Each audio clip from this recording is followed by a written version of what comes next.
کامەران لە دوای 20 ساڵ لە کارکردن لەم دوکانەی بازاڕی حەسیرەکە دوجار بە ناچاری قفڵ لە دوکانەکەی دەدا و دەبێت شوێنەکەی چۆڵ بکە و لەگەڵ کاسبکارانی دیکە بچنە ناوچەی پیشەسازی. نازانم کاکە پارەیە کەس نازانێ. ئێمە ئێستەیەکی وەک ئێمە ڕیچیمان کردووە نە لەسەر جاردەین و نیز ڕیچیمان کردووە.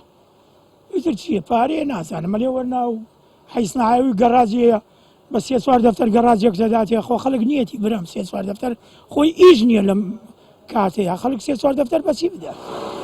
تیمەکانی هەڵگرتنەوەی زادەڕە و لە قایمقامێتی کەرکووک باوکاری پۆلیس بۆ دوایین جار کاسبکار و فیتەرەکانی بازاڕی حەسیرەکان ئاگادار کردەوە کە دەبێت دوکانەکانیان لە نێو شاردا بخن و بچنە دەرەوەی کەرکووک. 18 ساڵ ڕێکە ئێستا من بە دەرچم بڕۆمە چوو بڕۆمە حیسناعات تازەیە نەبانی گیراوە دوکان 50 مەتر کا بەش منەکە گەراجێ 200 مەتری 300 مەتری دەدا دوو ژیری تێ لە پشتەوە باشە من چیرێکم و بەچی بەمە چاگرێ. لە ماستەر پلانی نوێی کەرکووک شوێنی ئەم دوکانانە دەکرێت بە شوێنێکی بازرگانی.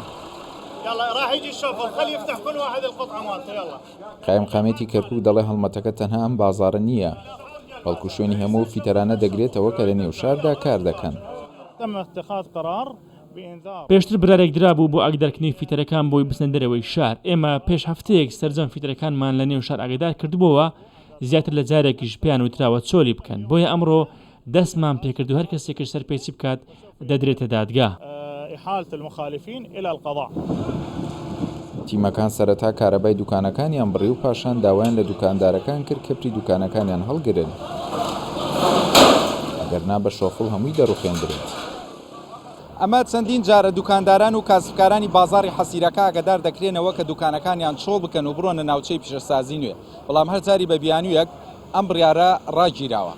بەڵام قایمقامێتی کەرکووک دەڵێت ئەمە کۆتا ئاگادارکردنەوەی دوکاندارەکان دەبێ و ئەگەر دوکانەکانیان چۆڵ نەکەن بەم شێوەیە کەپری دوکانەکانیان هەمووی دەڕوخێندرێت. ناوچەی پیشەسازی پێشکەوتوو 3600 دوکان و پێشەنگای ئۆتۆمبیلی تێدایە و لە ساڵی 2016 تەواو کراوە و تا ئێستا 3 جار ڕێوڕسمیکردنەوەی بۆ ئەنجام درراوە بەڵام کەمترین کاسبکار و فیتر لە نێو شار ڕۆشتونەتە ئەو جێگەیە. دیلان بەرزان کوردستان 24 کەرکووک.